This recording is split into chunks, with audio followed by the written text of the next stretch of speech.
If you haven't seen the previous video in this series, follow the link on your screen or click the link in the description or pinned comment below.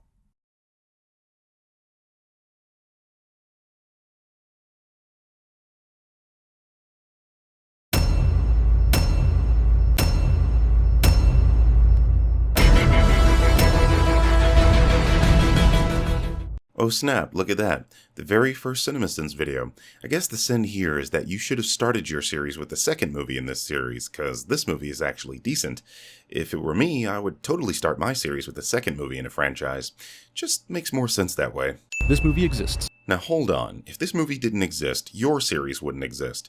I would say that's a positive, except I love CinemaSins. I am only poking fun at some of their mistakes.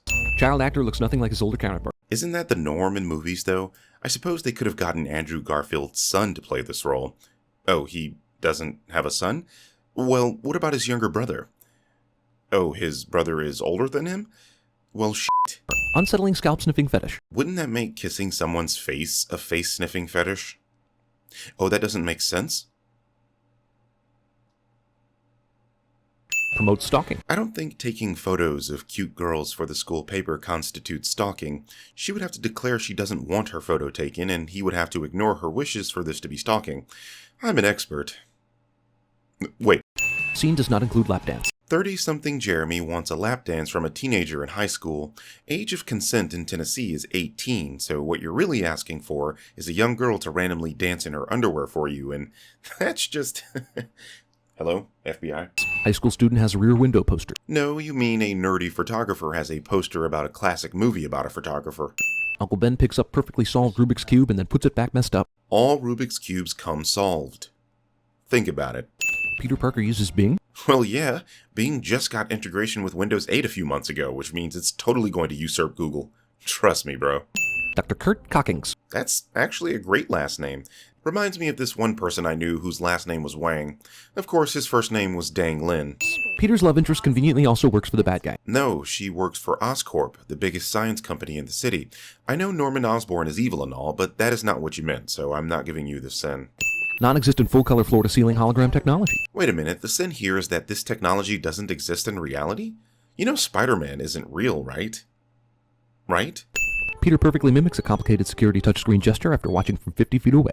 And that's what makes Peter Parker a genius, because he can do things like that. Peter willingly walks into a room with hundreds of spiders. Well, it's not like he knew there were spiders in here. Spiders tend to just pop out of nowhere. Just ask Australians that drive cars. Skateboard reappears after not having existed the entire previous sequence. It didn't exist in the entire previous sequence? Then what's this?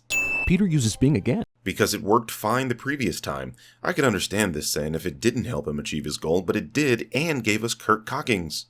Non-existent floor-to-ceiling hologram that you can touch technology. It's called science fiction, or science fantasy if you're nasty. Wait until you get a load of what Tony Stark can do with this. More Uncle Ben lectures about responsibility. Sinning with great power comes great responsibility. That's worth these many sins. Long-abandoned underground wrestling ring perfectly positioned to give Peter costume inspiration. Considering the ridiculous suit he comes up with as a result of this, I'm willing to give this part of the movie a break, as it's fairly accurate to the original comic, Amazing Fantasy number 15. Wait, is it Christmas? No, that's why the wreath is downstairs in the basement. Random microchip in a cell phone equals police scanner. Microchip? What is this, 1986?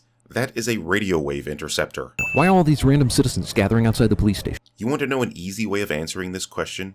Showing the footage before this, where they show Spider-Man running on a building in broad daylight. I mean, it's almost like they're looking at something, or something. Peter uses Bing for a third freaking time. Kurt Cockings! Magic car door key code decoder gizmo.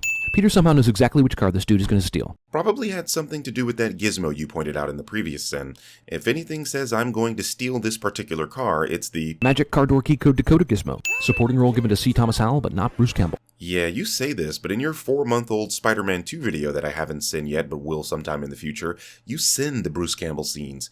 What are you, a hypocrite or something? Spider-Man takes off his freaking mask. He does this to show he's a normal human, which calms a crying child that he's scared with his ugly mask. I'm not saying Spider-Man's mask is ugly. I'm saying this nonsense created by Sony is ugly. FYI. Stupid rat lizard puppet. This is most definitely CGI.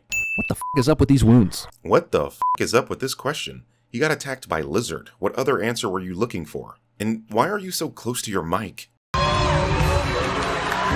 Evil villain lair conveniently left unattended. Wouldn't it be more convenient if you were here when Peter showed up? Use of the phrase Mother Hubbard.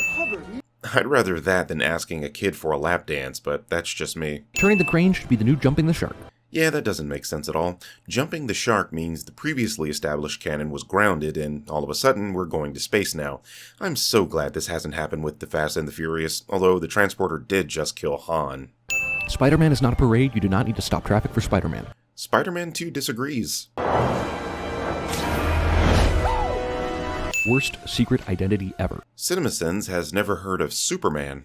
Fatally wounded, but still time for a moral lesson. If you consider keep your penis away from my daughter a moral lesson, sure. The funeral invitation read black tie, black umbrellas only. Yeah, but how out of place would you look in a Steve Harvey suit and a teal umbrella? I'd rather you just stayed home.